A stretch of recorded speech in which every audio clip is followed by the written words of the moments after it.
ਸਾਰੇ ਸਰੋਤਿਆਂ ਨੂੰ ਜੀ ਆਇਆਂ ਨੂੰ ਸਵਾਗਤ ਹੈ। ਸਤਿ ਸ੍ਰੀ ਅਕਾਲ। ਸਰੋਤੇ ਪ੍ਰੋਗਰਾਮ ਅਪਡੇਟ ਅਮਰੀਕਾ ਦੇ ਵਿੱਚ ਸਵਾਗਤ ਹੈ। ਹਰਜੋਤ ਸਿੰਘ ਜੀ, ਜੀ ਆਇਆਂ ਨੂੰ ਸਵਾਗਤ ਹੈ। ਸਤਿ ਸ੍ਰੀ ਅਕਾਲ ਜੀ।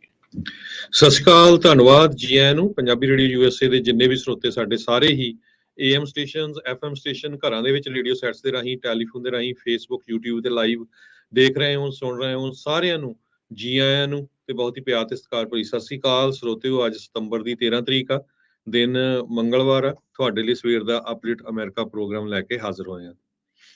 ਪ੍ਰੋਗਰਾਮ ਸ਼ੁਰੂ ਕਰਨ ਤੋਂ ਪਹਿਲਾਂ ਸਾਡੇ ਅੱਜ ਦੇ ਸਪਾਂਸਰਸ ਉਹਨਾਂ ਦਾ ਧੰਨਵਾਦ। ਖਾਲਸਾ ਇੰਸ਼ੋਰੈਂਸ ਏਜੰਸੀ, ਜਿਨ੍ਹਾਂ ਦੇ ਕੋਲੋਂ ਤੁਸੀਂ ਹਰ ਇੱਕ ਤਰੀਕੇ ਦੀ ਇੰਸ਼ੋਰੈਂਸ ਕਰਵਾ ਸਕਦੇ ਹੋ। ਇੰਸ਼ੋਰੈਂਸ ਬਾਰੇ ਪਤਾ ਕਰਨ ਲਈ ਕਾਲ ਕਰ ਸਕਦੇ ਹੋ। ਨੰਬਰ 408-272 2500 4082722500। ਟਿਰਕੀਅਨ ਇਮੀਗ੍ਰੇਸ਼ਨ ਲਾ ਫਰਮ, ਇਮੀਗ੍ਰੇਸ਼ਨ ਦਾ ਹੋਵੇ ਕਿਸੇ ਵੀ ਤਰੀਕੇ ਦਾ ਕੰਮ, ਕਾਲ ਅਟਰਨੀ ਜੇ ਟਿਰਕੀਅਨ 415-909-0503। Manjeet Singh, Narendra Kaur ਖੁਲਾਰ, Avtar Singh, Manzil Clovis, Satnam Singh, Amarjit Singh Dosanjh, Sunny Purewal, Yuba City, Paramjit Singh Deol Fresno, Lakhvir Singh Samra Texas, Jarnail Singh Johal, Harnek Singh Washington, Onkar Singh Fresno, Major Singh Sidhu, Binder Dhaliwal, Inderjit Kaur Dhaliwal Bakersfield, Jassi Gill, Ravinder Basla, Talwinder Gill Bakersfield, Harjit Singh Lathrop, Gurbir Singh Brar Fresno, antelope truck stop Burns Wyoming, Karnail Singh Randhawa Sacramento Zander group, ਜਿੱਥੋਂ ਤੁਸੀਂ ਹੋਮ ਲੋਨਸ, ਘਰ ਖਰੀਦਣ ਅਤੇ ਘਰ ਵੇਚਣ ਦੀਆਂ ਸਰਵਿਸਿਜ਼ ਲੈ ਸਕਦੇ ਹੋ। ਕਾਲ ਮੋਹਨ ਚੀਮਾ 559-905-2575। ਇਹਨਾਂ ਸਾਰਿਆਂ ਦਾ ਧੰਨਵਾਦ। ਜੇਕਰ ਤੁਸੀਂ ਜਾਂ ਕੋਈ ਹੋਰ ਕਾਰੋਬਾਰ ਇਸ ਪ੍ਰੋਗਰਾਮ ਨੂੰ ਸਪਾਂਸਰ ਕਰਨਾ ਚਾਹੁੰਦੇ ਹੋ, ਸੰਪਰਕ ਕਰ ਸਕਦੇ ਹੋ ਨੰਬਰ 408-722-7698 ਦੇ ਉੱਤੇ। ਅੱਜ ਦੀਆਂ ਖਬਰਾਂ ਵੱਲ ਚੱਲੀਏ ਤੇ ਅੱਜ ਸਟਾਕ ਮਾਰਕੀਟ ਪੂਰੀ ਤਰ੍ਹਾਂ ਬਲੀਡ ਕਰ ਰਹੀ ਹੈਗੀ ਆ। ਅੱਜ ਰਿਪੋਰਟ ਆਣੀ ਸੀ ਇਨਫਲੇਸ਼ਨ ਨੂੰ ਲੈ ਕੇ, ਤੇ ਸਾਰੇ ਇਕੋਨੋਮਿਸਟ ਤੇ ਜੋ ਫੈਡਰਲ ਰਿਜ਼ਰਵ ਬੋਰਡ ਆ ਉਹ ਸੋਚਦੇ ਸੀ ਪਈ ਇਨਫਲੇਸ਼ਨ ਘੱਟੋ ਘੱਟ 0.1% ਘਟੂਗੀ, ਬਲਕਿ ਇਨਫਲੇਸ਼ਨ ਵੱਧ ਗਈ ਹੈਗੀ ਆ। ਇੱਕ ਟਾਈਮ ਦੇ ਉੱਤੇ ਅੱਜ ਸਵੇਰੇ stock market Dow Jones industrial 900 point ਥੱਲੇ ਚੱਲ ਗਿਆ ਸੀ। ਰਾਈਟ ਨਾਓ ਜਿਸ ਟਾਈਮ ਦੇ ਉੱਤੇ ਆਪਾਂ ਤੁਹਾਡੇ ਨਾਲ 9:17 ਕੈਲੀਫੋਰਨੀਆ ਦੇ ਸਮੇਂ ਮੁਤਾਬਕ ਲਾਈਵ ਕਵਰੇਜ ਕਰ ਰਹੇ ਹਾਂ। ਡਾਓ ਜੋਨ ਇੰਡਸਟਰੀਅਲ 823 ਪੁਆਇੰਟ ਡਾਊਨ ਆ, S&P ਇੰਡੈਕਸ 119 ਤੇ ਨੈਸਡੈਕ 461 ਪੁਆਇੰਟ ਡਾਊਨ ਹੈਗਾ। ਸੋ ਇਹ ਸਾਰੇ ਕਾਸੇ ਤੋਂ ਬਾਅਦ ਹੁਣ ਜਿਹੜੀ ਸਤੰਬਰ 21 ਦੇ ਲਾਗੇ ਜੋ ਮੀਟਿੰਗ ਹੋਣੀ ਹੈਗੀ ਆ ਫੈਡਰਲ ਰਿਜ਼ਰਵ ਬੋਰਡ ਦੀ ਇੰਟਰਸਟ ਰੇਟ ਵਧਾਉਣ ਦੀ, ਉਹਦੇ 'ਚ ਕੋਈ ਸ਼ੱਕ ਨਹੀਂ ਹੈ ਪਈ federal reserve board 3 quarters basis point ਤੋਂ ਘੱਟ ਨਹੀਂ ਵਧਾਏਗਾ। ਸੋ ਘੱਟੋ ਘੱਟ 0.75 ਇੰਟਰਸਟ ਰੇਟ ਉੱਪਰ ਜਾਊਗਾ। ਸੋ ਰਾਈਟ ਨਾਓ ਜੇ ਆਮ ਆਪਾਂ ਮੌਰਗੇਜ ਦੀ ਗੱਲ ਕਰਦੇ ਜਾਈਏ ਘਰਾਂ ਦੀ, ਲਗਭਗ 6% ਦੇ ਲਾਗੇ ਛਾਗੇ ਇੰਟਰਸਟ ਰੇਟ ਆਲਰੇਡੀ ਪਹੁੰਚ ਚੁੱਕਾ ਆ। ਤੇ ਜੇ 3 ਕੁਆਰਟਰਸ ਵੱਧਦਾ ਆ ਤੇ ਮੈਨੂੰ ਲੱਗਦਾ ਵੀ ਅਗਲੇ ਮਹੀਨੇ ਦੇ ਐਂਡ ਤੱਕ ਇੰਟਰਸਟ ਰੇਟ 7% ਦੇ ਲਾਗੇ ਛਾਗੇ ਪਹੁੰਚ ਜਾਊਗਾ।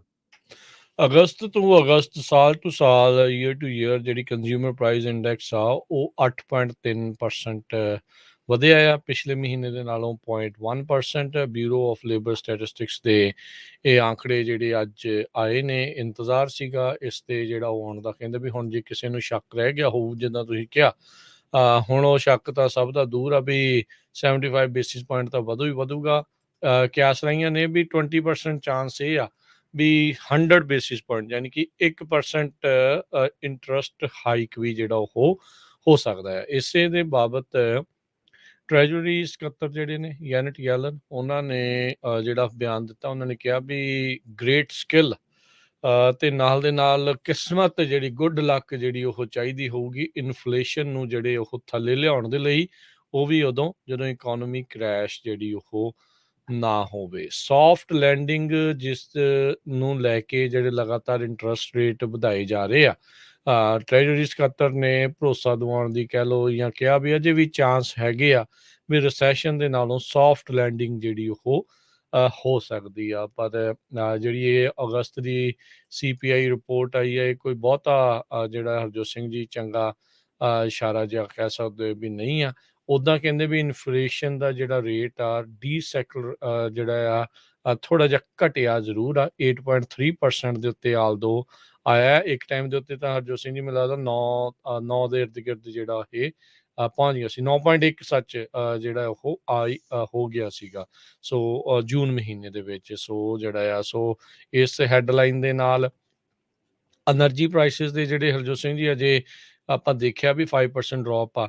ਉੱਦਾਂ ਓਵਰਆਲ ਜੇ ਆਪਾਂ ਦੇਖੀਏ ਤਾਂ ਗੈਸ ਦੀਆਂ ਪ੍ਰਾਈਸਿਸ ਪਿਛਲੇ ਵੀਕ ਘੱਟ ਸੀਗੀਆਂ। ਕੈਲੀਫੋਰਨੀਆ ਜੇਕਰ ਹੀ ਫਿਰ ਅੱਧਾ ਡਾਲਰ ਜਿਹੜਾ ਉਹ ਪ੍ਰਾਈਸਿਸ ਦੇ ਵਿੱਚ ਵਾਧਾ ਦੇਖਣ ਨੂੰ ਕਈ ਥਾਵਾਂ ਦੇ ਉੱਤੇ ਉਹ ਮਿਲਿਆ ਹੈਗਾ ਆ। ਸੋ ਗੈਸੋਲੀਨ ਦਾ ਜਿਹੜਾ ਇੰਡੈਕਸ ਆ ਉਹ ਉੱਦਾਂ ਓਵਰਆਲ 10% ਥੱਲੇ ਗਿਆ ਆ, ਪਰ ਇਨਕਰੀਜ਼ ਆਪਾਂ ਦੇਖਿਆ ਸੀਗਾ ਵੀ ਉਹ ਬਹੁਤ ਜ਼ਿਆਦਾ ਹੋਇਆ ਸੀ।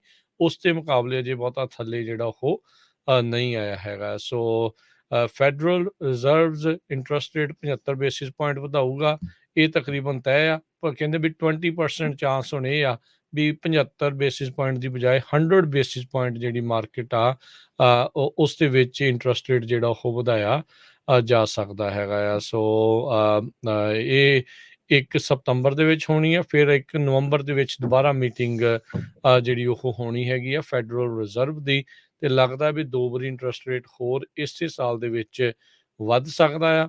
ਤੇ ਇਹਦੇ ਨਾਲ ਜਿਹੜਾ ਹਰਜੋਤ ਸਿੰਘ ਜੀ, ਜਿੱਦਾਂ ਤੁਸੀਂ ਰੀਅਲ estate ਦੀ ਮਾਰਕੀਟ ਤੇ ਉੱਤੇ ਤਾਂ ਅਸਰ ਹੈਗਾ ਹੀ ਹੈਗਾ ਆ।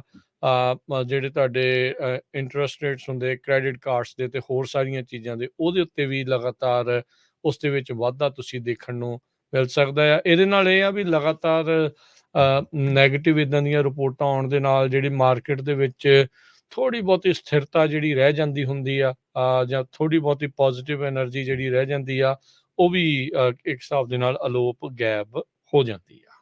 ਜੀ ਬਿਲਕੁਲ। ਸੋ ਸਟਾਕ ਮਾਰਕੀਟ ਨੂੰ ਬਹੁਤ ਵੱਡਾ ਅੱਜ ਝਟਕਾ ਲੱਗ ਰਿਹਾ ਹੈ, ਜਿਸ ਤਰ੍ਹਾਂ ਆਪਾਂ ਤੁਹਾਡੇ ਨਾਲ ਖਬਰਾਂ ਸਾਂਝੀਆਂ ਕੀਤੀਆਂ ਹੈਗੀਆਂ। ਕਲਾਊਡਫਲੇਅਰ ਦੇ ਸਟਾਕ 10% ਡਾਊਨ ਚਲੇ ਗਏ, ਯੂਨਿਟੀ ਸੌਫਟਵੇਅਰ ਦੇ 11%, ਕੈਰਾਵਨ ਆਟੋ ਰੀਟੇਲਰ ਹੈਗਾ ਉਹਨਾਂ ਦੇ 12% ਦੇ ਕਰੀਬ ਸਟਾਕ ਅੱਜ ਇੱਕ ਦਿਨ ਦੇ ਵਿੱਚ ਹੀ ਥੱਲੇ ਚਲੇ ਗਏ ਆ। ਸੋ ਕਾਫੀ ਬੁਰੀ ਸਿਚੁਏਸ਼ਨ ਆ ਜੋ ਇਨਫਲੇਸ਼ਨ ਨੂੰ ਲੈ ਕੇ ਆਈ ਹੈਗੀ ਆ। ਸੋ ਅਗਲੀ ਰਿਪੋਰਟ ਵੱਲ ਚੱਲੀਏ ਜੀ ਹਰਜੋਤ ਸਿੰਘ ਜੀ, ਥੋੜਾ ਜਿਹਾ ਇਹਦੇ ਵਿੱਚ ਮੈਂ ਥੋੜੇ ਜਿਹੇ ਪ੍ਰਾਈਸਿਸ ਦੇ ਵਿੱਚ ਜਿਹੜਾ ਦੱਸਦੇ ਜਾਈਏ, ਜਿੱਦਾਂ ਫੂਡ ਦੇ ਪ੍ਰਾਈਸਿਸ ਦੇ ਉੱਤੇ ਵੀ ਉਹਨਾਂ ਤੇ ਕੀ ਜਿਹੜਾ ਉਹ ਅਸਰ ਰਿਹਾ ਆ।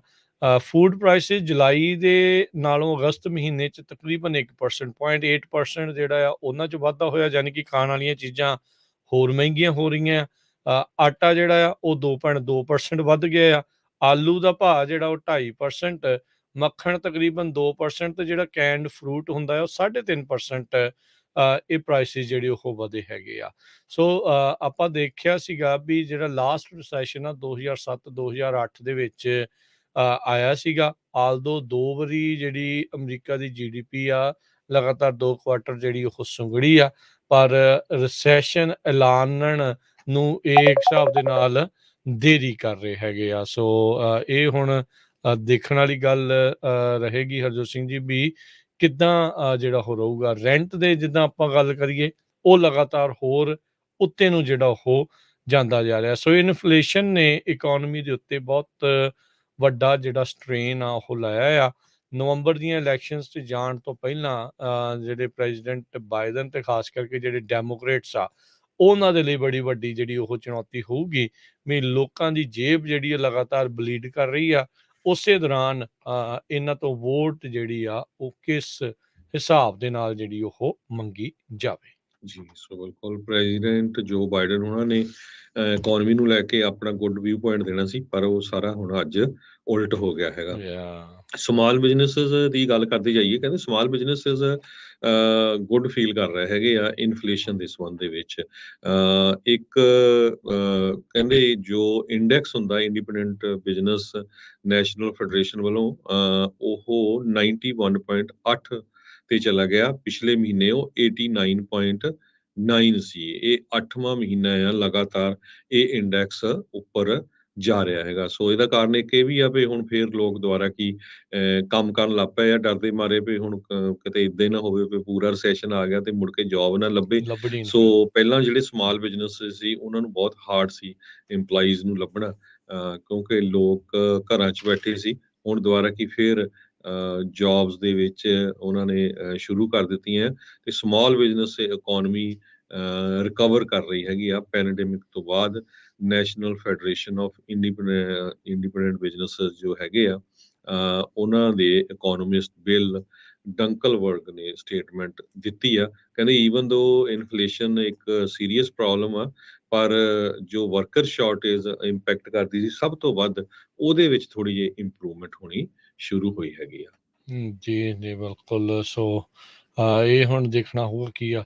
ਤੇ ਹਰਜੋਤ ਸਿੰਘ ਜੀ, ਮੈਨੂੰ ਲੱਗਦਾ ਇਹਨਾਂ ਸਾਰੇ ਕਾਸੇ ਦੇ ਵਿੱਚ ਜਿਹੜਾ ਸਭ ਤੋਂ ਜ਼ਿਆਦਾ ਇੱਕ ਵਰਗ ਇਨਫਲੇਸ਼ਨ ਦੀ ਮਾਰ ਜਿਹੜੀ ਉਹਨਾਂ ਨੂੰ ਝੱਲਣੀ ਪੈਂਦੀ ਆ, ਜਿਹੜੇ ਸੋਸ਼ਲ ਸਿਕਿਉਰਿਟੀ ਤੇ ਰਹਿੰਦੇ ਆ।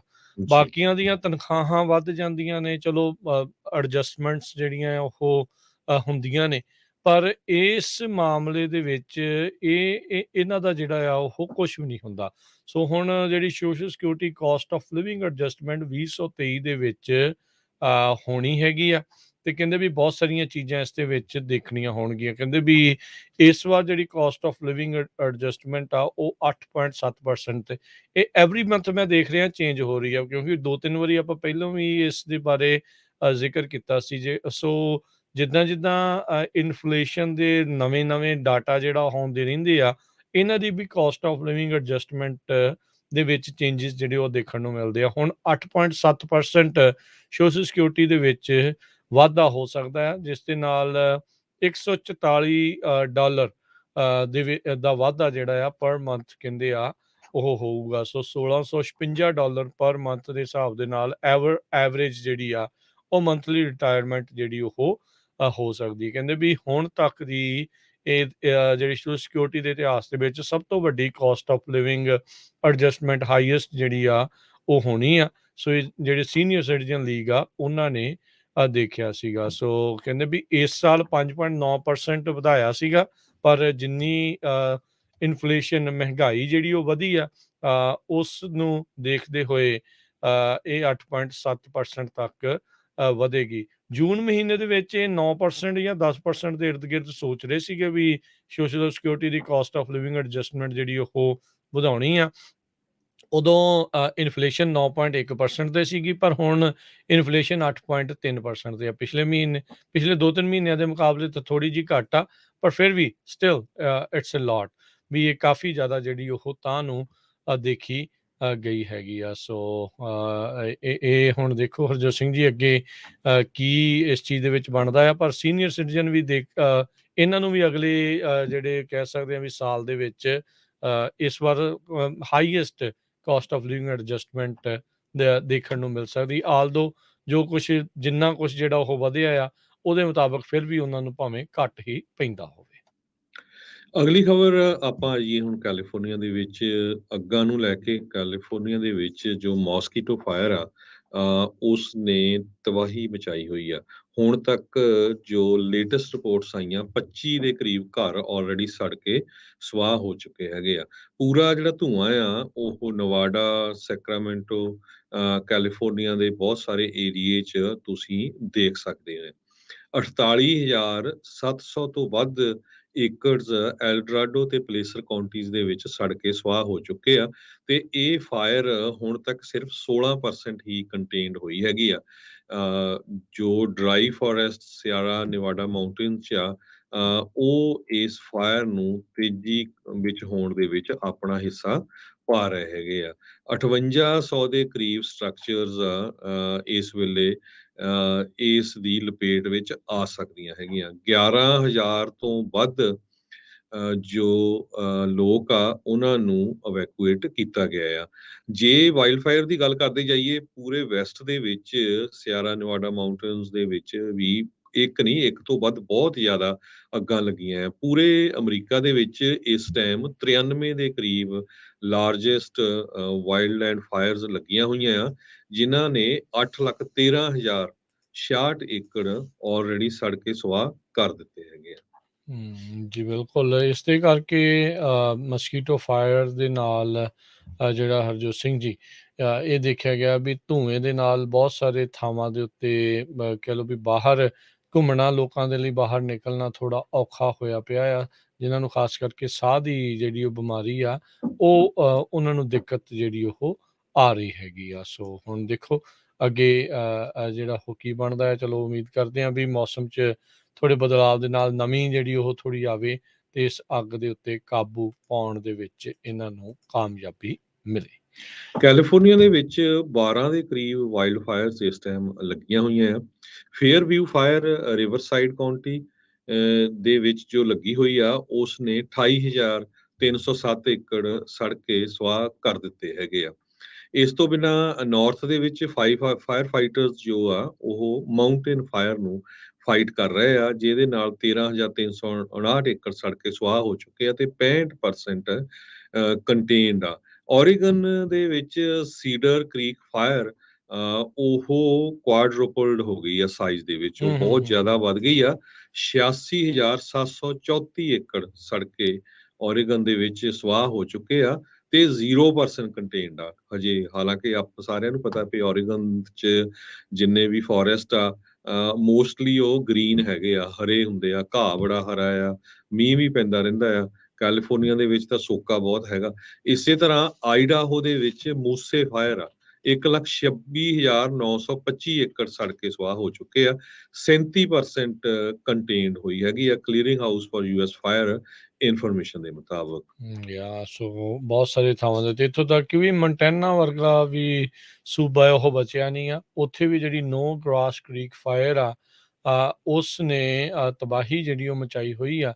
ਜਿਹੜੀਆਂ ਮੰਟੈਨਾ ਦੀਆਂ ਵੈਸਟ ਵਾਲੀਆਂ ਕਾਊਂਟੀਜ਼ ਹੈਗੀਆਂ ਆ, ਉਹਨਾਂ ਦੇ ਵਿੱਚ ਲੋਕਾਂ ਨੇ ਇਹ ਕਿਹਾ ਆ ਵੀ ਭਾਈ, ਲੋਕਾਂ ਨੂੰ ਕਿਹਾ ਜਾ ਰਿਹਾ ਹੈ ਹੈਲਥ ਅਧਿਕਾਰੀਆਂ ਦੇ ਦੁਆਰਾ ਵੀ ਬਾਹਰ ਨਿਕਲਣਾ ਤੁਹਾਡੇ ਲਈ ਜਿਹੜਾ ਉਹ ਮੁਸ਼ਕਲ ਇਸ ਲਈ ਵੀ ਹੋ ਸਕਦਾ ਹੈ, ਖਾਸ ਕਰਕੇ ਉਹਨਾਂ ਲਈ ਜਿਨ੍ਹਾਂ ਨੂੰ ਸਾਹ ਵਗੈਰਾ ਦੀ ਜਿਹੜੀ ਉਹ ਪ੍ਰੋਬਲਮ ਆ। ਏਅਰ ਕੁਆਲਿਟੀ ਬਹੁਤ ਜ਼ਿਆਦਾ ਡਿਟੀਰੀਓਰੇਟ, ਖਰਾਬ ਜਿਹੜੀ ਉਹ ਹੋ ਰਹੀ ਆ। ਸੋ ਕਹਿੰਦੇ ਵੀ ਉੱਦਾਂ ਅੱਜ ਸ਼ਾਮ ਤੱਕ ਥੋੜ੍ਹੇ ਬਹੁਤੇ ਉੱਥੇ ਮੀਂਹ ਪੈਣ ਦੇ ਜਿਹੜੇ ਆਸਾਰ ਹੈਗੇ ਆ, ਜਿਹਦੇ ਨਾਲ ਥੋੜ੍ਹਾ ਜਿਹਾ ਉਹਨਾਂ ਨੂੰ ਫਾਇਦਾ ਜਿਹੜਾ ਉਹ ਹੋ ਸਕਦਾ ਹੈ। ਸੋ ਓਰੇਗਨ ਦਾ ਜਿੱਦਾਂ ਆਲਰੇਡੀ ਤੁਸੀਂ ਦੱਸਿਆ, ਸੀਡਰ ਕ੍ਰੀਕ ਫਾਇਰ 86,000 ਏਕੜ ਦੇ ਵਿੱਚ ਆਲਰੇਡੀ ਫੈਲੀ ਹੈਗੀ ਆ। ਯੂਜੀਨ ਦੇ 60 ਮੀਲ ਤੋਂ ਜਿਹੜਾ ਇਹ ਦੂਰ ਹੈਗੀ ਆ, ਤੇ ਇਸ ਦੇ ਕਰਕੇ 2,000 ਲੋਕਾਂ ਨੂੰ ਇਵੈਕੂਏਟ ਕਰਨਾ ਪਿਆ ਹੈ। ਕੈਲੀਫੋਰਨੀਆ ਦੇ ਨਾਲ ਨਾਲ ਯੂਐਸ ਦੇ ਬਹੁਤ ਸਾਰੇ ਸੂਬਿਆਂ ਦੇ ਵਿੱਚ, ਖਾਸ ਕਰਕੇ ਵੈਸਟਰਨ ਸੂਬਿਆਂ ਦੇ ਵਿੱਚ ਅੱਗਾਂ ਦੇ ਕਰਕੇ ਕਹਿ ਲਓ ਵੀ ਆਮ ਜੀਵਨ ਵੀ ਪ੍ਰਭਾਵਿਤ, ਸਾਹ ਲੈਣ ਨੂੰ ਕਰਕੇ, ਏਅਰ ਕੁਆਲਿਟੀ ਨੂੰ ਕਰਕੇ ਉਹ ਹੋ ਰਿਹਾ ਹੈਗਾ ਆ ਜੀ। ਤੇ ਹਰਜੋਤ ਸਿੰਘ ਜੀ, ਅਗਲੀ ਜਿਹੜੀ ਖਬਰ ਆ ਉਹ ਰੂਸ ਤੇ ਯੂਕਰੇਨ ਨੂੰ ਲੈ ਕੇ ਆ। ਯੂਕਰੇਨ ਦੇ ਦੁਆਰਾ ਲਗਾਤਾਰ ਕਾਬੂ ਜਿਹੜਾ ਆ, ਵਾਪਸੀ ਜਿਹੜੇ ਹਮਲੇ ਆ ਰੂਸ ਦੇ ਦੁਆਰਾ ਰੂਸ ਦੇ ਉੱਤੇ ਕੀਤੇ ਜਾ ਰਹੇ ਆ, ਉਹਨਾਂ ਇਲਾਕਿਆਂ ਦੇ ਵਿੱਚ ਜਿਹੜੇ ਇੱਕ ਟਾਈਮ ਦੇ ਉੱਤੇ ਯੂਕਰੇਨ ਦਾ ਹੀ ਜਿਹੜਾ ਉਹ ਹਿੱਸਾ ਆ, ਪਰ ਰੂਸੀ ਜਿਹੜੀਆਂ ਫੌਜਾਂ ਨੇ ਉਹਨਾਂ ਦੇ ਉੱਤੇ ਆਕੂਪੇਸ਼ਨ ਕੀਤੀ ਸੀ। 6,000 ਸਕੇਅਰ ਕਿਲੋਮੀਟਰ ਜਾਂ ਰਫਲੀ ਕਹਿ ਲਓ ਵੀ 2,300 ਸਕੇਅਰ ਮੀਲ ਦਾ ਜਿਹੜਾ ਇਲਾਕਾ ਹੈ, ਯੂਕਰੇਨ ਨੇ ਮੁੜ ਦੁਬਾਰਾ ਆਪਣੇ ਕਬਜ਼ੇ ਅਧੀਨ ਲੈ ਲਿਆ ਆ। ਪ੍ਰੈਜ਼ੀਡੈਂਟ ਜ਼ੈਲੈਂਸਕੀ ਯੂਕਰੇਨ ਦੇ, ਉਸਨੇ ਇਹ ਦੱਸਿਆ ਹੈਗਾ ਆ। ਸੋ ਕਹਿੰਦੇ ਵੀ ਆਪਣੇ ਉਹਨਾਂ ਨੇ ਕਿਹਾ ਵੀ ਸਾਡੀ ਟਰੂਪਸ ਦੀ ਜਿਹੜੀ ਮੂਵਮੈਂਟ ਆ ਲਗਾਤਾਰ ਅੱਗੇ ਵਧਣ ਦਾ ਉਹ ਸਿਲਸਿਲਾ ਜਿਹੜਾ ਉਹ ਜਾਰੀ ਆ। ਕੱਲ੍ਹ ਦੀਆਂ ਖਬਰਾਂ ਇਹ ਆ ਰਹੀਆਂ ਆ ਵੀ ਰੂਸੀ ਫੌਜੀ ਆਪਣੇ ਹਥਿਆਰ ਸਿੱਟ ਕੇ, ਬਖਤਰਬੰਦ ਗੱਡੀਆਂ ਵੀ ਛੱਡ ਕੇ, ਇੱਥੋਂ ਤੱਕ ਵੀ ਕਈ ਥਾਵਾਂ ਦੇ ਉੱਤੇ ਟੈਂਕ ਛੱਡ ਕੇ ਵੀ ਉੱਧਰੋਂ ਭੱਜ ਰਹੇ ਨੇ। ਸੋ ਰੂਸ ਨੂੰ ਇਸ ਟਾਈਮ ਇੱਕ ਵੱਡੇ ਝਟਕੇ ਦਾ ਜਿਹੜਾ ਉਹ ਸਾਹਮਣਾ ਕਰਨਾ ਪੈ ਰਿਹਾ ਆ। ਹੁਣ ਤੱਕ ਯੂਐਨ ਦੇ ਦੇ ਮੁਤਾਬਕ 5827 5,827 ਲੋਕ ਯੂਕਰੇਨ ਦੇ ਵਿੱਚ ਮਰ ਚੁੱਕੇ ਨੇ। ਇਹ ਸਿਵਿਲੀਅਨ ਡੈਥਸ ਜਿਹੜੀਆਂ ਆ ਉਹ ਦੱਸੀਆਂ ਜਾ ਰਹੀਆਂ ਆ, ਤੇ 8421 ਲੋਕਾਂ ਨੂੰ ਸੱਟਾਂ ਜਿਹੜੀਆਂ ਉਹ ਲੱਗੀਆਂ ਆ ਜਦੋਂ ਰੂਸ ਨੇ 24 ਫਰਵਰੀ ਤੋਂ ਯੂਕਰੇਨ ਦੇ ਉੱਤੇ ਹਮਲਾ ਕਰ ਦਿੱਤਾ ਆ। ਅਮਰੀਕਨ ਜਿਹੜੇ ਅਨਾਲਿਸਿਸ ਕਰਦੇ ਨੇ, ਯੂਐਸ ਅਨਾਲਿਸਿਸ ਜਿਹੜੇ ਆ ਕਰ ਰਹੇ ਨੇ, ਉਹਨਾਂ ਨੇ ਕਿਹਾ ਵੀ ਰੂਸੀ ਇਸ ਟਾਈਮ ਪ੍ਰੋਬਲਮ ਦੇ ਵਿੱਚ ਆ। The Russians are in trouble. Ukraine ਦੇ ਲਗਾਤਾਰ ਗੇਨਸ ਜਿਹੜੇ ਹੋ ਰਹੇ, ਵਾਧਾ ਜਿਹੜਾ ਹੋ ਰਿਹਾ ਆ, ਉਸ ਦੇ ਨਾਲ ਯੂਕਰੇਨ ਦਾ ਮਨੋਬਲ ਤਾਂ ਜ਼ਰੂਰ ਜਿਹੜਾ ਉਤਾਹ ਆ, ਰੂਸ ਦਾ ਜਿਹੜਾ ਮਨੋਬਲ, ਜਿਹੜਾ ਵਿਸ਼ਵਾਸ ਆ, ਉਹ ਕਿਤੇ ਨਾ ਕਿਤੇ ਡਿੱਗ ਰਿਹਾ ਆ। ਉਧਰ ਪ੍ਰੈਜ਼ੀਡੈਂਟ ਪੁਤਿਨ ਰੂਸ ਦਾ, ਉਹ ਜਿਹੜੇ ਆ ਉਹਨੇ ਰੀਇਨਫੋਰਸਮੈਂਟਸ ਆ ਉਹਨੂੰ ਆਰਡਰ ਕੀਤਾ ਆ। ਅਜੇ ਕੁਛ ਮੇ ਵੀ ਮਹੀਨਾ ਪਹਿਲਾਂ ਜਾਂ ਕੁਛ ਵੀਕ ਪਹਿਲਾਂ ਵਲਾਦੀਮੀਰ ਪੁਤਿਨ ਨੇ ਇਹ ਐਲਾਨ ਕੀਤਾ ਸੀਗਾ ਵੀ 1 ਲੱਖ ਤਕਰੀਬਨ ਹੋਰ ਫੌਜੀ ਆ ਯੂਕਰੇਨ ਦੇ ਵਿੱਚ ਰੂਸ ਦੁਆਰਾ ਜਿਹੜਾ ਉਹ ਘੱਲਿਆ ਜਾਵੇਗਾ। ਸੋ ਇਹ ਜਿਹੜਾ ਹੁਣ ਦੇਖੋ ਕੀ ਹੁੰਦਾ ਆ। ਯੂਕਰੇਨ ਦੀ ਮਿਲਟਰੀ ਨੇ ਜਿਹੜਾ ਖਾਰਕੀਵ ਦਾ ਜਿਹੜਾ ਇਲਾਕਾ ਆ, ਉਸ ਦਾ ਕਾਫੀ ਹਿੱਸਾ ਜਿਹੜਾ ਮੁੜ ਆਪਣੇ ਕਬਜ਼ੇ ਅਧੀਨ ਲੈ ਲਿਆ ਹੈਗਾ ਆ, ਤੇ ਰੂਸ ਦੇ ਦੁਆਰਾ ਜਿਹੜਾ ਪੁੱਲ ਬੈਕ ਕੀਤਾ ਜਾ ਰਿਹਾ, ਛੱਡ ਕੇ ਜਾ ਰਹੇ ਆ, ਉਹ ਇੱਕ ਸਾਰਿਆਂ ਨੂੰ ਹੀ ਬੜੇ ਅਚੰਭੇ ਵਾਂਗੂ ਦੇਖਣ ਨੂੰ ਮਿਲ ਰਿਹਾ ਆ। ਜੀ। ਇਸੇ ਤਰ੍ਹਾਂ ਅੱਜ ਅਜ਼ਰਬੈਜਾਨ ਤੇ ਆਰਮੀਨੀਆ ਦੇ ਦੋਨਾਂ ਬਾਰਡਰਸ ਦੇ ਉੱਤੇ ਵੀ ਗੋਲਾਬਾਰੀ ਹੋਈ ਹੈਗੀ ਆ। ਨਗਰੋਨੋ ਤੇ ਕਰਵਾ ਬਾਰਡਰ ਜੋ ਜ਼ੋਨ ਹੈਗਾ ਆ, ਆਰਮੀਨੀਆ ਨੂੰ ਰਸ਼ੀਆ ਵਾਲੇ ਸਪੋਰਟ ਕਰ ਰਹੇ ਹੈਗੇ ਆ। ਕਹਿੰਦੇ ਵੀ ਇਹ ਜੋ ਲੜਾਈ ਆ ਬਾਰਡਰ ਤੇ ਬੜੀ ਤੇਜ਼ੀ ਦੇ ਨਾਲ ਹੋਈ ਆ। ਸਾਡੇ secretary of state Tony Blinken ਹੋਣਾ ਨੇ ਵੀ ਜਿਹੜਾ ਆ ਖਦਸ਼ਾ ਜ਼ਾਹਰ ਕੀਤਾ ਆ ਵੀ ਰਸ਼ੀਆ ਵਾਲੇ ਆਰਮੀਨੀਆ ਦੀ ਸਪੋਰਟ ਕਰ ਰਹੇ ਆ। ਇਹ ਇੱਕ ਨਵਾਂ ਫਰੰਟ ਹੁਣ ਖੋਲਣ ਜਾ ਰਹੇ ਆ। ਯੂਕਰੇਨ ਦੇ ਨਾਲ ਤਾਂ ਆਲਰੇਡੀ ਖੁੱਲਾ ਹੋਇਆ ਹੈਗਾ। ਅਜ਼ਰਬਾਈਜਾਨ ਤੇ ਆਰਮੀਨੀਆ 'ਚ ਕਾਫ਼ੀ ਲੰਮੇ ਸਮੇਂ ਤੋਂ ਕਸ਼ਮਕਸ਼ ਚੱਲਦੀ ਰਹਿੰਦੀ ਆ, ਜਿਸ ਤਰ੍ਹਾਂ ਇੰਡੀਆ ਪਾਕਿਸਤਾਨ ਆਪਾਂ ਦੇਖਦੇ ਹਾਂ ਬਾਰਡਰ ਦੇ ਉੱਤੇ। ਤੇ ਮਿਲਟਰੀ ਆਫੀਸ਼ੀਅਲਸ ਜੋ ਅਜ਼ਰਬਾਈਜਾਨ 'ਚ ਆ, ਉਹਨਾਂ ਨੇ ਐਕਨੋਲੇਜ ਕੀਤਾ ਆ ਵੀ ਆਰਮੀਨੀਆ ਨੇ ਵਾਈਡ ਸਕੇਲ ਪ੍ਰੋਵੋਕੇਸ਼ਨ ਕੀਤੀ ਹੈਗੀ ਆ ਉਹਨਾਂ ਦੇ ਅਗੇਂਸਟ। 49 ਲੋਕ ਹੁਣ ਤੱਕ ਮਾਰੇ ਜਾ ਚੁੱਕੇ ਹੈਗੇ ਆ। ਆਰਮੀਨੀਅਨ ਪ੍ਰਾਈਮ ਮਿਨਿਸਟਰ ਨਿਕੋਲ ਪੈਸ਼ਿਨਿਅਨ ਨੇ ਇਹ ਦੱਸਿਆ ਹੈਗਾ। ਜੀ, ਜੀ। ਸੋ ਉੱਥੇ ਪਤਾ ਨਹੀਂ ਹਰਜੋਤ ਸਿੰਘ ਯੂਰਪ 'ਚ ਕਿੱਦਾਂ ਦੇ ਹਾਲਾਤ ਜਿਹੜੇ ਉਹ ਰਹਿਣ ਵਾਲੇ ਆ। 6 ਮਹੀਨੇ ਤੋਂ ਵੱਧ ਆ, ਫਰਵਰੀ ਤੋਂ ਤੁਸੀਂ ਦੇਖ ਲਓ ਜਿਹੜੇ ਆ ਕਈ ਮਹੀਨੇ ਹੋ ਚੁੱਕੇ ਨੇ। ਸਤੰਬਰ ਦਾ ਮਿਡ ਜਿਹੜਾ ਉਹ ਆ ਗਿਆ ਆ ਅਤੇ ਉੱਥੇ ਇਹੀ ਕੁਛ ਚੱਲ ਰਿਹਾ ਆ। ਇਸ ਠੰਡ ਦੇ ਵਿੱਚ ਯੂਰਪ ਨੇ ਰੂਸ ਦੇ ਤੇਲ ਨੂੰ ਬਾਏ ਕਰਨੀ ਆ। ਇਸੇ ਦੌਰਾਨ ਕੀ ਜਿਹੜੇ ਇਸ ਦੇ ਭਾਵ ਰਹਿਣੇ ਆ ਗਲੋਬਲ ਇਕੋਨਮੀ ਦੇ ਉੱਤੇ, ਇਹ ਵੀ ਜਿਹੜੇ ਉਹ ਦੇਖਣ ਵਾਲੀ ਗੱਲ ਰਹਿਣ ਵਾਲੀ ਆ। ਸੋ ਆਉਣ ਵਾਲੇ ਸਮੇਂ 'ਚ ਕੀ ਹੁੰਦਾ ਉਹ ਆਪਾਂ ਤੁਹਾਨੂੰ ਇੱਦਾਂ ਹੀ ਜਾਣਕਾਰੀਆਂ ਦਿੰਦੇ ਰਹਾਂਗੇ। ਇੱਥੇ ਹੁਣ ਬ੍ਰੇਕ ਦਾ ਵੀ ਜੀ, ਵਕਤ ਜਿਹੜਾ ਉਹ ਹੋ ਗਿਆ। ਤੇ ਬ੍ਰੇਕ ਤੋਂ ਬ੍ਰੇਕ ਤੋਂ ਬਾਅਦ ਆਪਾਂ ਸਾਂਝੀ ਕਰਦੇ ਕਿਸ ਤਰ੍ਹਾਂ ਜਿਹੜੇ ਫਾਸਟ ਫੂਡ ਰੈਸਟੋਰੈਂਟਸ 'ਚ ਕੰਮ ਕਰਦੇ ਆ, ਉਹਨਾਂ ਦੀ ਤਨਖਾਹ $22 ਤੱਕ ਪਹੁੰਚ ਸਕਦੀ ਆ। ਸੋ ਇਸੇ ਤਰ੍ਹਾਂ ਜੁੜੇ ਰਹੋ, ਆਪਾਂ ਡਿਟੇਲ ਦੇ ਵਿੱਚ ਤੁਹਾਨੂੰ ਡਿਸਕਸ ਕਰਾਂਗੇ।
ਪੰਜਾਬੀ ਰੇਡੀਓ USA ਸੁਣ ਰਹੇ ਸਾਰੇ ਸਰੋਤਿਆਂ ਨੂੰ ਇੱਕ ਵਾਰੀ ਫੇਰ ਨਕੀ ਜੀ ਆਇਆਂ ਨੂੰ ਸਭ ਦਾ ਸਵਾਗਤ ਹੈ। ਸੋ ਤੇ ਪ੍ਰੋਗਰਾਮ ਅਪਡੇਟ ਅਮਰੀਕਾ ਦੇ ਵਿੱਚ ਤੇ ਹਰਜੋਤ ਸਿੰਘ ਜੀ ਆਇਆਂ ਨੂੰ ਸਵਾਗਤ ਹੈ। ਸਤਿ ਸ਼੍ਰੀ ਅਕਾਲ ਜੀ।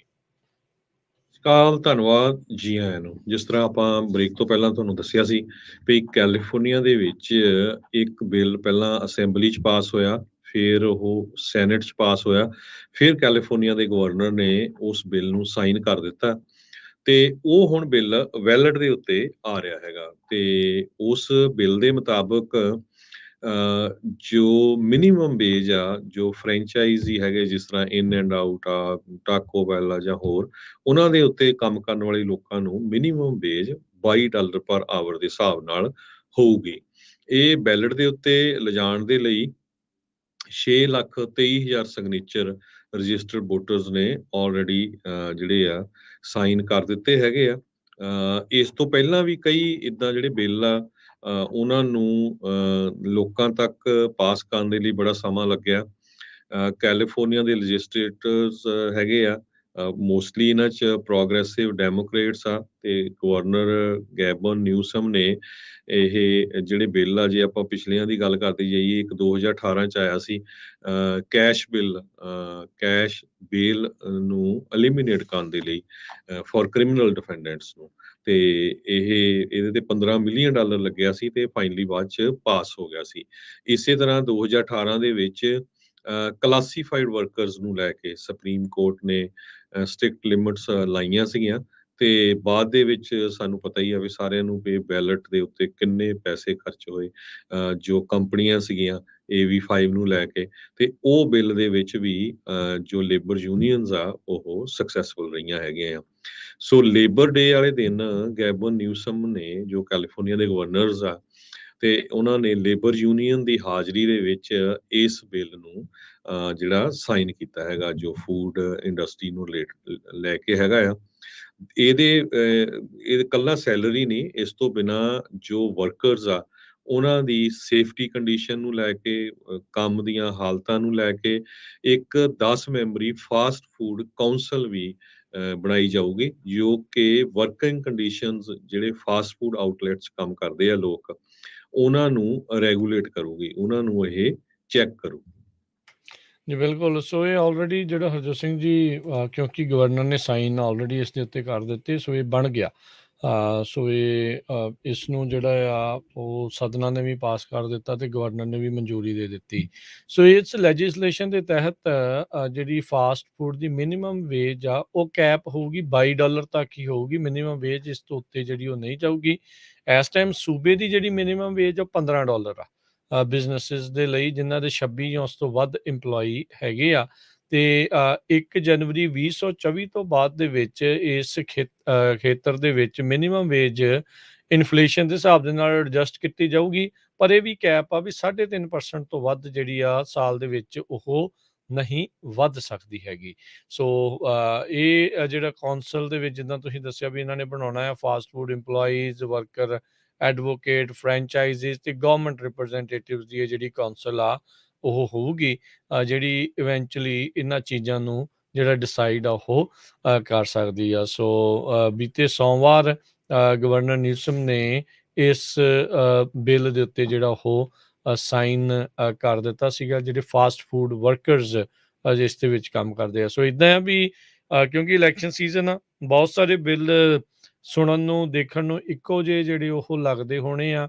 ਕਈਆਂ ਨੇ ਐਜ਼ ਏ ਪ੍ਰੋਪੋਜੀਸ਼ਨ ਦੇ ਤੌਰ ਦੇ ਉੱਤੇ ਤੁਹਾਡੇ ਬੈਲਟਸ ਦੇ ਵਿੱਚ ਆਉਣਾ ਆ। ਸੋ ਦਿਨ ਹੁਣ ਥੋੜ੍ਹੇ ਰਹਿ ਗਏ ਨੇ ਇਲੈਕਸ਼ਨ ਦੇ ਵਿੱਚ। ਨਵੰਬਰ ਜਿਹੜਾ ਕਹਿ ਲਓ ਵੀ ਸਿਰ 'ਤੇ ਹੀ ਆ, 2 ਮਹੀਨੇ ਦਾ ਦਿਨ, 60 ਦਿਨ ਦਾ ਵਕਤ ਜਿਹੜਾ ਰਹਿ ਗਿਆ ਆ। ਤੇ ਬਹੁਤ ਸਾਰੇ ਜਿਹੜੇ ਕੈਲੀਫੋਰਨੀਆ ਦੇ ਵਿੱਚ ਨੇ ਜਿਹੜੇ ਹਰਜੋਤ ਸਿੰਘ ਜੀ ਵੋਟਰਸ, ਉਹਨਾਂ ਨੂੰ ਤਕਰੀਬਨ 30 ਦਿਨ ਪਹਿਲਾਂ, ਇਲੈਕਸ਼ਨ ਤੋਂ 30 ਦਿਨ ਪਹਿਲਾਂ ਉਹਨਾਂ ਦੇ ਘਰਾਂ ਦੇ ਵਿੱਚ ਬੈਲਟ ਆਉਣੇ ਜਿਹੜੇ ਉਹ ਸ਼ੁਰੂ ਹੋ ਜਾਣੇ ਨੇ। ਸੋ ਇਹ ਹੁਣ ਦੇਖੋ ਕੀ ਹੁੰਦਾ ਆ। ਇਸੇ ਤਰੀਕੇ ਦੇ ਨਾਲ ਹਰਜੋਤ ਸਿੰਘ ਜੀ ਗਵਰਨਰ ਨਿਊਸਮ ਨੇ ਇੱਕ ਪ੍ਰੋਪੋਜੀਸ਼ਨ 30 ਆ ਉਸ ਦੇ ਉੱਤੇ ਆਪਣਾ ਵਿਰੋਧ ਜਿਹੜਾ ਆ ਉਹ ਜਨਤਕ ਤੌਰ ਦੇ ਉੱਤੇ ਕਰ ਦਿੱਤਾ। ਸੋ ਪ੍ਰੋਪੋਜੀਸ਼ਨ 30 ਕੀ ਆ, ਕਹਿੰਦੇ ਵੀ ਵੈਲਦੀ ਜਿਹੜੇ ਲੋਕ ਆ, ਅਮੀਰ ਲੋਕਾਂ ਦੇ ਉੱਤੇ ਐਕਸਟਰਾ ਟੈਕਸਿਸ ਦੇ ਵਿੱਚ ਲਾਉਣ ਦੀ ਸਿਫਾਰਿਸ਼ ਸੀਗੀ, ਵੀ ਜਿਹੜੇ ਕਲਾਈਮੇਟ ਪ੍ਰੋਜੈਕਟਸ ਆ ਉਹਨਾਂ ਨੂੰ ਫੰਡ ਕੀਤਾ ਜਾਵੇ। ਗੈਵਨ ਨਿਊਸਮ ਨੇ ਕਿਹਾ ਵੀ ਮੈਂ ਇਸ ਪ੍ਰੋਪੋਜੀਸ਼ਨ 30 ਦੇ ਉਲਟ ਹੈਗਾ ਆ। ਕਹਿੰਦੇ ਵੀ ਇਹਦੇ ਵਿੱਚ ਐਕਚੁਅਲ 'ਚ ਇੱਦਾਂ ਆ ਵੀ ਇਸ ਬਿੱਲ ਦੇ ਨਾਲ ਇੱਕੋ ਹੀ ਕੰਪਨੀ ਨੂੰ ਜਿਹੜਾ ਉਹ ਫਾਇਦਾ ਹੋਣ ਵਾਲਾ ਆ। ਸੋ ਇੱਕ ਟਰੋਜਨ ਹੋਰਸ ਬਿੱਲ ਜਿਹੜਾ ਪ੍ਰੋਪੋਜੀਸ਼ਨ ਇੱਕ ਹਿਸਾਬ ਦੇ ਨਾਲ ਜਿਹੜੀ ਉਹ ਆ ਰਹੀ ਆ, ਜਿਸ ਦੇ ਵਿੱਚ ਜਿਹੜੀ ਲਿਫਟ ਕੰਪਨੀ ਆ, ਰਾਈਡ ਸ਼ੇਅਰਿੰਗ ਕੰਪਨੀ ਲਿਫਟ ਆ, ਜਿਹੜੀ ਕਿ ਇਸ ਪ੍ਰੋਪੋਜੀਸ਼ਨ 30 ਨੂੰ ਸਪੋਰਟ ਕਰ ਰਹੀ ਆ, ਉਸੇ ਨੂੰ ਹੀ ਜਿਹੜਾ ਇਸ ਦੇ ਵਿੱਚ ਜ਼ਿਆਦਾ ਫਾਇਦਾ ਹੋਣਾ ਸੀਗਾ। ਸੋ ਕਹਿੰਦੇ ਵੀ ਇਸੇ ਕਰਕੇ ਮੈਂ ਜਿਹੜਾ ਪ੍ਰੋਪੋਜੀਸ਼ਨ 30 ਦੇ ਉੱਤੇ ਉਲਟ ਆ, ਤੇ ਇਹ ਕਹਿ ਰਹੇ ਆ ਵੀ ਇਹ ਸਾਰੇ ਕੈਲੀਫੋਰਨੀਅਨਸ ਨੂੰ ਵੀ ਕਹਿ ਰਹੇ ਆ ਵੀ ਭਾਈ ਪ੍ਰੋਪੋਜੀਸ਼ਨ 30 ਦੇ ਉਲਟ ਜਿਹੜੀ ਆ ਉਹ ਤੁਸੀਂ ਵੋਟ ਪਾਓ, ਜਿਸ ਦੇ ਤਹਿਤ ਅਮੀਰ ਲੋਕਾਂ ਦੇ ਉੱਤੇ ਟੈਕਸ ਐਕਸਟਰਾ ਜਿਹੜਾ ਉਹ ਲਾਉਣ ਦੀ ਸੀਗੀ, ਜਿਹਦੇ ਨਾਲ ਕਲਾਈਮੇਟ ਪ੍ਰੋਜੈਕਟਸ ਨੂੰ ਜਿਹੜਾ ਆ ਉਹ ਫੰਡ ਕੀਤਾ ਜਾਊਗਾ। ਨਵੰਬਰ ਦੇ ਵਿੱਚ ਕੈਲੀਫੋਰਨੀਆ ਨੇ ਇਸ ਦੇ ਉੱਤੇ ਵੋਟ ਕਰਨੀ ਆ ਵੀ 2 ਮਿਲੀਅਨ ਪਰ ਈਅਰ ਜਿਹੜਾ ਐਡੀਸ਼ਨਲ ਜਿਹੜੇ 2 ਮਿਲੀਅਨ ਜਾਂ ਉਸ ਤੋਂ ਵੱਧ ਕਮਾਈ ਕਰਦੇ ਆ, ਉਹਨਾਂ ਦੇ ਉੱਤੇ ਐਡੀਸ਼ਨਲ ਪੌਣੇ 2% ਟੈਕਸ ਜਿਹੜਾ ਉਹ ਲਾਇਆ ਜਾਵੇ, ਜਿਹੜਾ ਕਲਾਈਮੇਟ ਪ੍ਰੋਜੈਕਟਸ ਨੂੰ ਜਿਹੜਾ ਉਹ ਫੰਡ ਕਰੇ। ਤੇ ਇਹ ਜਿਹੜੀ ਮਨੀ ਆ ਜ਼ੀਰੋ ਮਿਸ਼ਨ ਵਹੀਕਲ ਸਬਸਿਡੀਜ਼ ਦੇ ਲਈ ਜਿਹੜੀ ਉਹ ਜਾਊਗੀ, ਇਹ ਜੋ ਉਸ ਦੇ ਵਿੱਚ ਜਿਹੜਾ ਉਹ ਲਿਖਿਆ ਆ। ਪਰ ਜਿਹੜੇ ਗਵਰਨਰ ਨਿਊਸਮ ਆ ਉਹ ਕਹਿ ਰਹੇ ਆ ਵੀ ਇਸ ਦੀ ਜਿਹੜੀ ਰਾਸ਼ੀ ਇਕੱਠੀ ਹੋ ਕੇ ਆ ਤਕਰੀਬਨ ਇੱਕ ਕੰਪਨੀ ਵਾਲੇ ਪਾਸੇ ਨੂੰ ਜਿਹੜੀ ਉਹ ਜਾ ਸਕਦੀ ਆ। ਸੋ ਇਸ ਲਈ ਉਹਨਾਂ ਨੇ ਨਾ ਕਰਨ ਨੂੰ ਆਖਿਆ। ਲਿਫਟ ਵਾਲਿਆਂ ਨੇ ਕਿਹਾ ਆ ਵੀ ਇਨਵਾਇਰਮੈਂਟਲ ਗਰੁੱਪਸ ਨੇ ਸਾਡੇ ਨਾਲ ਮਿਲ ਕੇ ਪਾਰਟਨਰ ਕਰਕੇ ਹੀ ਇਹ ਜਿਹੜੀ ਪ੍ਰੋਪੋਜੀਸ਼ਨ ਉਹ ਤਿਆਰ ਕੀਤੀ ਹੈਗੀ ਆ। ਉਹ ਕਹਿੰਦੇ ਵੀ ਅਮਰੀਕਨ ਲੰਗ ਐਸੋਸੀਏਸ਼ਨ ਤੇ ਹੋਰ ਜਿਹੜੇ ਲੀਡਰਸ ਆ ਉਹਨਾਂ ਦੇ ਨਾਲ ਮਿਲ ਕੇ ਹੀ ਇਹ ਜਿਹੜੀ ਪ੍ਰੋਪੋਜੀਸ਼ਨ ਅਸੀਂ ਲਿਆਂਦੀ ਆ, ਜਿਸ ਦੇ ਨਾਲ ਜਿਹੜੇ ਜ਼ੀਰੋ ਮਿਸ਼ਨ ਗੋਲਸ ਕੈਲੀਫੋਰਨੀਆ ਕਹਿੰਦਾ ਆ ਉਸ ਨੂੰ ਅਸੀਂ ਅਪਣਾ ਸਕਾਂਗੇ। ਸੋ ਇਹ ਵੀ ਇੱਕ ਜਿਹੜਾ ਹਰਜੋਤ ਸਿੰਘ ਜੀ ਵੇਖਣ ਨੂੰ ਡਿਫਰੈਂਟ ਚੀਜ਼ ਦੇਖਣ ਨੂੰ ਮਿਲ ਰਹੀ ਹੈ ਗਵਰਨਰ ਨਿਊਸਮ ਦੇ ਦੁਆਰਾ, ਵੀ ਉੱਦਾਂ ਇੱਦਾਂ ਦੀਆਂ ਚੀਜ਼ਾਂ ਦੇ ਵਿੱਚ ਝੱਟ ਦੇਣੀ ਜਿਹੜੀ ਉਹ ਹਾਮੀ ਭਰ ਜਾਂਦੇ ਨੇ। ਜੀ। ਅਗਲੀ ਖਬਰ ਆਸਟ੍ਰੇਲੀਆ ਤੋਂ ਆ ਰਹੀ ਆ। ਆਸਟ੍ਰੇਲੀਆ ਦੇ ਵਿੱਚ ਕਹਿੰਦੇ ਭਈ ਘਰ ਵਿੱਚ ਹੀ ਪਾਲੇ ਹੋਏ ਕੰਗਰੂ ਨੇ ਉਸਦੇ ਮਾਲਕ ਨੂੰ ਮਾਰ ਦਿੱਤਾ ਆ। ਇਹ ਯੂਜੂਅਲੀ ਹੁੰਦਾ ਨਹੀਂ। ਪਿਛਲੀ ਵਾਰੀ ਜਦੋਂ ਆਸਟ੍ਰੇਲੀਆ ਦੇ ਵਿੱਚ ਇੱਕ ਕੰਗਰੂ ਨੇ ਆਸਟ੍ਰੇਲੀਅਨ ਨੂੰ ਮਾਰਿਆ ਸੀ, ਉਹ ਸੰਨ 1936 ਦੇ ਵਿੱਚ ਸੀ। ਸੋ ਹੁਣ 77 ਸਾਲਾਂ ਦਾ ਇੱਕ ਬਜ਼ੁਰਗ ਜਿਸ ਨੇ ਕੈਂਗਰੂ ਰੱਖਿਆ ਸੀ ਤੇ ਉਸਨੇ ਉਸਦੇ ਬਹੁਤ ਬੁਰੀ ਤਰ੍ਹਾਂ ਉਹਨੂੰ ਫੱਟੜ ਕੀਤਾ। ਇਹ ਰੈਡਮੌਂਡ ਜੋ 400 kilometre south East of western Australia ਦੇ ਵਿੱਚ ਹੈਗਾ, ਜਿਹੜੀ ਸਟੇਟ ਕੈਪੀਟਲ ਪਰਥ ਆ, ਉੱਥੇ ਇਹ ਸਾਰਾ ਕੁਝ ਵਾਪਰਿਆ। ਸੋ ਆਸਟ੍ਰੇਲੀਆ ਦੇ ਵਿੱਚ ਕਹਿੰਦੇ ਲਾਅ ਹੈਗਾ ਵੈਸੇ ਵੀ ਜੇ ਤੁਸੀਂ ਕੋਈ ਇੱਦਾਂ ਦਾ ਜੰਗਲੀ ਜਾਨਵਰ ਰੱਖਣਾ ਉਹਦੇ ਲਈ ਪਰਮਿਟ ਲੈਣਾ ਪੈਂਦਾ ਆ। ਤਾਨੀਆ ਇਰਵਿਨ ਜੋ ਮੈਕਰੋਪੌਡਸ ਕੇਅਰ ਕਰਦੇ ਹੈਗੇ native animal rescue service Perth ਦੇ ਵਿੱਚ, ਉਹਨਾਂ ਨੇ ਇਹ ਕਿਹਾ ਵੀ ਪਤਾ ਨਹੀਂ ਵੀ ਇਸ ਬੰਦੇ ਨੇ ਇਹ ਪਰਮਿਟ ਲਿਆ ਸੀ ਜਾਂ ਨਹੀਂ ਲਿਆ ਸੀ। ਪਰ ਜਦੋਂ ਕਹਿੰਦੇ ਜਿਹੜੇ ਮੇਲ ਕੰਗਰੂਜ਼ ਹੁੰਦੇ ਹੈਗੇ ਆ ਉਹ ਬੜੇ ਅਗਰੈਸਿਵ ਹੁੰਦੇ ਹੈਗੇ ਆ। ਸੋ ਹੁਣ ਇਹ ਪਤਾ ਨਹੀਂ ਚੱਲਿਆ ਵੀ ਇਹ ਕਿਉਂ ਜੋ ਇਹ ਜਾਨਵਰ ਆ ਇੰਨਾ ਜ਼ਿਆਦਾ ਅਗਰੈਸਿਵ ਹੋ ਗਿਆ, ਜਿਸ ਨੇ ਆਪਣੀ ਹੀ ਮਾਲਕ ਨੂੰ ਮਾਰ ਦਿੱਤਾ। ਵੈਸਟਰਨ ਗ੍ਰੇ ਕੈਂਗਰੂਜ਼ ਆ ਜੋ ਆਸਟ੍ਰੇਲੀਆ ਦੇ ਸਾਊਥ ਵੈਸਟ 'ਚ ਹੁੰਦੇ ਆ, ਕਹਿੰਦੇ ਭਈ 119 ਪਾਉਂਡ ਤੱਕ ਉਹਨਾਂ ਦਾ ਭਾਰ ਹੋ ਸਕਦਾ ਤੇ 4 ਫੁੱਟ 3 ਇੰਚ ਲੰਮੇ ਹੁੰਦੇ ਹੈਗੇ ਆ। ਜੀ, ਜੀ। ਹਰਜੋਤ ਸਿੰਘ ਜੀ, ਜਿਹੜੀ ਐਲਿਜ਼ਾਬੈਥ ਰਾਣੀ ਆ, ਉਸ ਦਾ ਦੇਹਾਂਤ ਹੋਇਆ ਨੂੰ ਕਈ ਦਿਨ ਹੋ ਗਏ ਆ। ਹੁਣ ਉਸ ਨੂੰ ਦਫਨਾਉਣ ਦਾ ਸਿਲਸਿਲਾ ਜਿਹੜਾ ਉਹ ਹੋਣਾ ਆ। ਇਸੇ ਦੌਰਾਨ ਕਿਉਂਕਿ ਜਦ ਕੋਈ ਐਡੇ ਵੱਡੇ ਘਰਾਣੇ 'ਚੋਂ ਕਿਸੇ ਦਾ ਦੇਹਾਂਤ ਹੁੰਦਾ ਹੈ ਤੇ ਉਹਦੀ ਜਿਹੜੀ estate ਹੁੰਦੀ ਆ, ਉਹ ਵੀ ਅੱਗੇ ਤੋਂ ਅੱਗੇ ਵੰਡੀ ਜਾਂਦੀ ਆ। 685 ਸਾਲ ਪੁਰਾਣੀ ਜਿਹੜੀ estate, ਜਿਸ ਦੀ ਕੁੱਲ ਕੀਮਤ ਅਨੁਮਾਨਿਤ ਕੀਮਤ $1 ਬਿਲੀਅਨ ਮਾਪੀ ਜਾਂਦੀ ਆ। ਕਹਿੰਦੇ ਵੀ ਪ੍ਰਿੰਸ ਵਿਲੀਅਮ ਨੂੰ ਇਹ ਇਨਹੈਰਿਟ ਹੋਊਗੀ। ਕਹਿੰਦੇ ਵੀ ਇਹਨਾਂ ਦਾ ਸਭ ਤੋਂ ਮੌਜ, ਇਹਨਾਂ ਨੂੰ ਸਭ ਤੋਂ ਵੱਡੀ ਇਹ ਆ ਵੀ ਇਹਨਾਂ ਨੂੰ ਕਿਸੇ ਨੂੰ ਵੀ ਇਸ ਦੇ ਉੱਤੇ ਜਿਹੜਾ ਟੈਕਸ ਆ ਉਹ ਨਹੀਂ ਦੇਣਾ ਪੈਣਾ, ਕਿਉਂਕਿ ਇੱਥੇ ਵੀ ਜਦੋਂ ਕਿਸੇ ਇੱਕ ਜਾਣੇ ਤੋਂ ਦੂਜੇ ਥਾਂ ਦੇ ਉੱਤੇ ਜਾਂਦਾ ਆ, capital gain tax, inheritance tax ਤੇ ਹੋਰ ਪਤਾ ਨਹੀਂ ਕਿੱਦਾਂ ਕਿੱਦਾਂ ਦੇ ਜਿਹੜੇ ਟੈਕਸ ਆ ਉਹ ਉਸ ਦੇ ਉੱਤੇ ਲੱਗ ਜਾਂਦੇ ਹੁੰਦੇ ਆ। ਪਰ ਕਹਿੰਦੇ ਵੀ ਜਿਹੜੀ ਇਹ ਰਾਜੇ ਮਹਾਰਾਜਿਆਂ ਵਾਲੀ ਜਿਹੜੀ ਖਾਨਦਾਨੀ ਵਿਰਾਸਤ ਜਿਹੜੀ ਅੱਗੇ ਜਾਣੀ ਆ, ਇਸ ਦੇ ਵਿੱਚ ਇਹਨਾਂ ਨੂੰ ਜਿਹੜਾ ਟੈਕਸ ਆ ਉਹ ਨਹੀਂ ਦੇਣਾ ਪੈਣਾ।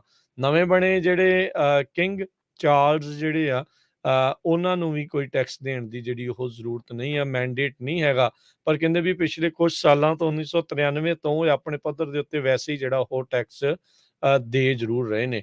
ਰਾਇਲ ਫੈਮਿਲੀ ਦੀ ਵੈਲਥ ਕਹਿੰਦੇ ਤਕਰੀਬਨ 18 ਬਿਲੀਅਨ ਪਾਉਂਡ, ਜਿਹੜੀ ਕਿ 21 ਬਿਲੀਅਨ ਡਾਲਰ US ਦੀ ਜਿਹੜੀ ਉਹ ਬਣਦੀ, ਜਿਹਦੇ ਵਿੱਚ ਲੈਂਡ, ਪ੍ਰਾਪਰਟੀਜ਼ ਤੇ ਇਨਵੈਸਟਮੈਂਟ ਜਿਹੜੀ ਉਹ ਆਉਂਦੀ ਆ, ਉਹ ਟੋਟਲ ਜਿਹੜੀ ਉਹ ਬਣ ਰਹੀ ਆ। ਸੋ ਲਾਈਨ ਆਫ ਸਕਸੈਸ਼ਨ ਦੇ ਵਿੱਚ ਪ੍ਰਿੰਸ ਵਿਲੀਅਮ, ਜਿਹੜਾ ਕਿ ਹੁਣ ਫਸਟ ਇਨ ਲਾਈਨ ਹੋ ਗਿਆ ਆ ਬ੍ਰਿਟਿਸ਼ ਥਰੋਨ ਨੂੰ, ਉਹ ਇਦਾਂ ਹੋਣ ਦੇ ਨਾਲ ਹੁਣ ਕਾਫੀ ਅਮੀਰ ਬੰਦਾ ਜਿਹੜਾ ਉਹ ਬਣ ਗਿਆ। 1337 ਦੇ ਵਿੱਚ ਕਿੰਗ ਐਡਵਰਡ III ਜਿਹੜਾ ਆ, ਉਸ ਨੇ ਇਹ estate ਬਣਾਈ ਸੀ, ਜਿਹੜੀ ਉਸ ਟਾਈਮ ਵੈਲਿਊ 1 ਬਿਲੀਅਨ ਡਾਲਰ ਜਿਹੜੀ ਉਹ ਦੱਸੀ ਜਾਂਦੀ ਸੀ। ਸੋ ਤੁਸੀਂ ਹਿਸਾਬ ਲਾ ਲਓ ਵੀ ਕਿੱਥੇ ਤੱਕ ਜਿਹੜਾ ਆ ਇਹ ਕੰਮ ਪਹੁੰਚ ਚੁੱਕਾ ਹੈਗਾ। ਸੋ ਪਿਛਲੇ ਸਾਲ ਦੀ ਕਹਿੰਦੇ ਵੀ ਇਹਨਾਂ ਦੀ ਫਾਈਨੈਂਸ਼ੀਅਲ ਈਅਰ ਦੇ ਵਿੱਚ ਕੁੱਲ 313 ਮਿਲੀਅਨ ਡਾਲਰ ਦਾ ਨੈਟ ਪ੍ਰੋਫਿਟ ਜਿਹੜਾ ਉਹ ਹੋਇਆ ਆ। ਪਿਛਲੇ ਕੁਝ ਵਰ੍ਹਿਆਂ ਦੇ ਵਿੱਚ ਇੱਕ ਵਿਵਾਦ ਵੀ ਛਿੜਿਆ ਸੀਗਾ ਜਦੋਂ ਵਿੰਡਸਰ ਕੈਸਲ ਨੂੰ ਇਹਨਾਂ ਨੇ ਠੀਕ ਕਰਨਾ ਸੀਗਾ, ਤੇ ਕਹਿੰਦੇ ਵੀ ਟੈਕਸ ਪੇਅਰ ਮਨੀ ਦੇ ਨਾਲ ਜਿਹੜਾ ਹੋਊਗਾ, ਜਦ ਕਿ ਕਹਿੰਦੇ ਵੀ ਇਹ ਆਪ ਕੁਝ ਟੈਕਸ ਬਹੁਤਾ ਆ ਉਹ ਦਿੰਦੇ ਨਹੀਂ ਆ, ਜਿੰਨੀ ਇਹਨਾਂ ਦੀ ਕਮਾਈ ਆ ਜਾਂ ਜਿੰਨੀ ਇਹਨਾਂ ਦੀ ਵੈਲਥ ਜਿਹੜੀ ਉਹ ਹੈਗੀ ਆ। ਸੋ ਬਹੁਤ ਸਾਰੇ ਲੋਕ ਜਿਹੜੇ ਉੱਥੇ ਵੀ ਰਹਿੰਦੇ ਸੀਗੇ, ਉਹਨਾਂ ਨੇ ਵੀ ਉਦੋਂ ਇਸ ਚੀਜ਼ ਦਾ ਕਾਫੀ ਬੁਰਾ ਮਨਾਇਆ ਸੀ। ਜੀ ਬਿਲਕੁਲ। ਅਗਲੀ ਖਬਰ ਵੱਲ ਚਲੀਏ। ਇੱਕ ਹੋਰ ਰੈਪਰ ਆ ਜੋ ਮੌਤ ਦੀ ਭੇਂਟ ਚੜ ਗਿਆ। ਬੜਾ ਹੀ ਮਸ਼ਹੂਰ ਫਿਲਡੈਲਫੀਆ ਨੂੰ ਬਿਲੋਂਗ ਕਰਨ ਵਾਲਾ ਰੈਪਰ PNB ਰੌਕ, ਉਸ ਨੂੰ ਗੋਲੀਆਂ ਮਾਰ ਕੇ ਲਾਸ ਐਂਜਲਸ ਦੇ ਵਿੱਚ ਮਾਰ ਦਿੱਤਾ ਗਿਆ ਹੈਗਾ।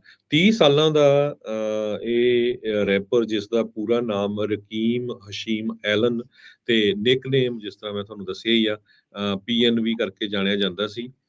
ਫੇਮ ਦੇ ਵਿੱਚ ਇਹ ਆਇਆ ਸੀ 2015 ਦੇ ਵਿੱਚ, ਤੇ 2016 ਦੇ ਵਿੱਚ ਇਹਦਾ ਇੱਕ ਗਾਣਾ ਸ਼ੈਲਫਿਸ਼ ਬਹੁਤ ਹੀ ਜ਼ਿਆਦਾ ਪਪੂਲਰ ਹੋਇਆ ਸੀ। US ਬਿਲਬੋਰਡ ਹੌਟ ਦੀ ਜੋ 100 ਲਿਸਟ ਆ, ਉਹਦੇ ਵਿੱਚੋਂ 51ਵੇਂ ਨੰਬਰ ਦੇ ਉੱਤੇ ਇਹ ਸੀਗਾ।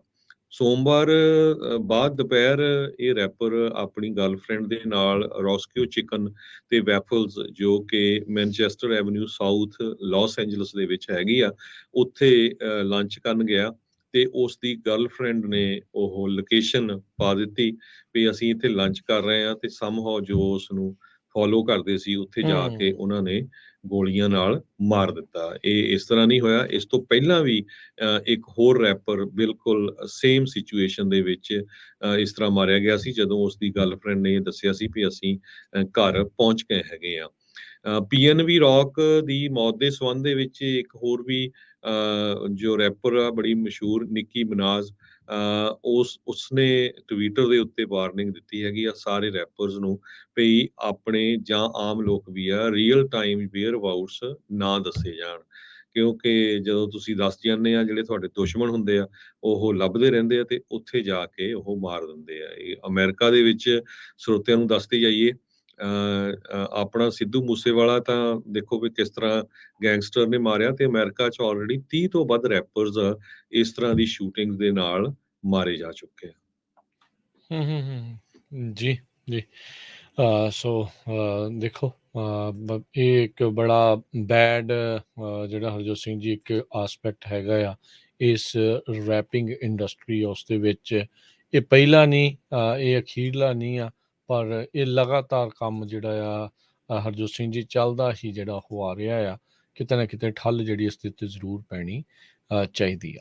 ਅਗਲੀ ਜਿਹੜੀ ਹਰਜੋਤ ਸਿੰਘ ਦੀ ਗੱਲ ਕਰਦੇ ਜਾਈਏ, ਕੱਲ ਵੀ ਆਪਾਂ ਜ਼ਿਕਰ ਕੀਤਾ ਸੀਗਾ ਵੀ ਜਿਹੜੀ ਫਰੇਟ ਰੇਲ ਸਟ੍ਰਾਈਕ ਆ, ਉਹ ਸਪਲਾਈ ਚੇਨ ਦੇ ਉੱਤੇ ਬਹੁਤ ਵੱਡੀ ਮੁਸ਼ਕਲ ਉਸ ਨੂੰ ਜਿਹੜੀ ਉਹ ਲੈ ਕੇ ਆ ਸਕਦੀ ਆ। ਫਰਾਈਡੇ ਨੂੰ ਕੂਲਿੰਗ ਆਫ ਪੀਰੀਅਡ ਖਤਮ ਹੋਣ ਜਾ ਰਿਹਾ, ਜਿਸ ਤੋਂ ਬਾਅਦ ਦੇ ਵਿੱਚ ਦੋ ਜਿਹੜੀਆਂ ਵੱਡੀਆਂ ਹਰਜੋਤ ਸਿੰਘ ਜੀ ਜਿਹੜੀਆਂ ਰੇਲ ਰੋਡ ਵਾਲੀਆਂ ਆ ਯੂਨੀਅਨਸ, ਉਹਨਾਂ ਨੇ ਸਟ੍ਰਾਈਕ ਨੂੰ ਇੱਕ ਹਿਸਾਬ ਦੇ ਨਾਲ ਓਕੇ ਜਿਹੜਾ ਉਹ ਕੀਤਾ ਹੈਗਾ ਆ ਵੀ ਜੇ ਸਾਡੀਆਂ ਗੱਲਾਂ ਨਾ ਮੰਨੀਆਂ ਗਈਆਂ ਤਾਂ ਬਈ ਅਸੀਂ ਜਿਹੜੀ ਸਟ੍ਰਾਈਕ ਕਰਾਂਗੇ।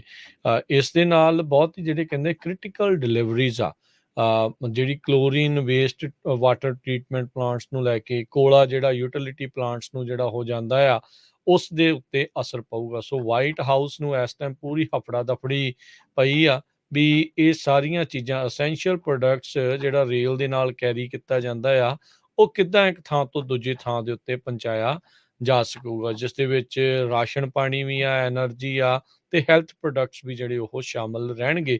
ਇਹ ਤਿੰਨੇ ਅਜਿਹੀਆਂ ਚੀਜ਼ਾਂ ਜਿਨ੍ਹਾਂ ਤੋਂ ਬਗੈਰ ਅੱਜ ਦੇ ਸਮੇਂ ਦੇ ਵਿੱਚ ਜੀਣਾ ਕਹਿ ਲਓ ਵੀ ਨਾਮੁਮਕਿਨ ਜੀ ਗੱਲ ਬਣਦੀ ਆ। ਸੋ ਪ੍ਰੈਜ਼ੀਡੈਂਟ ਬਾਈਡਨ ਨੂੰ ਅੱਜ ਇਸ ਮਾਮਲੇ ਦੇ ਉੱਤੇ ਕਹਿੰਦੇ ਆ ਬਰੀਫ ਕੀਤਾ ਗਿਆ ਆ, ਤੇ ਉਹਨਾਂ ਨੇ ਕਹਿੰਦੇ ਵੀ ਕੈਰੀਅਰਸ ਤੇ ਯੂਨੀਅਨਸ ਨੂੰ ਇਹ ਗੁਹਾਰ ਲਾਈ ਆ ਵੀ ਭਾਈ ਜਿਹੜੀ ਡੀਲ ਆ ਉਸ ਨੂੰ ਅਸੈਪਟ ਕਰੋ, ਤੇ ਇੱਦਾਂ ਦੀਆਂ ਜਿਹੜੀਆਂ ਚੀਜ਼ਾਂ ਆ ਵੀ ਜਿਹੜੀ ਸਪਲਾਈ ਚੇਨ ਦੀ ਮੁਸ਼ਕਲ ਆਉਣੀ ਆ ਉਸ ਤੋਂ ਬਚਿਆ ਜਾਵੇ।